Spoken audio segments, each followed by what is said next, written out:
عرض ادب خدمت همراهان قصد سوزان. انشالله حال دلتون خوش باشه. اومدیم با معرفی جدیدترین و بروزترین گلدونای آلومینیوم. گلدون درختی رو داریم با ارتفاع 21 سانت.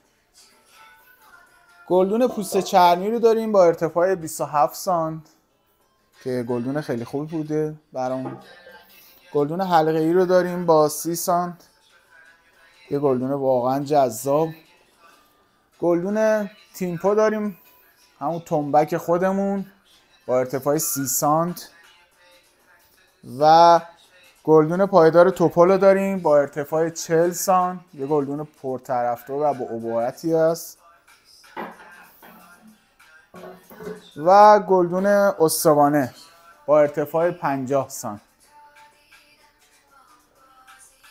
جنس کار آلومینیوم 5 سال ضمانت داره و ممنون میشم که ما رو دنبال کنید.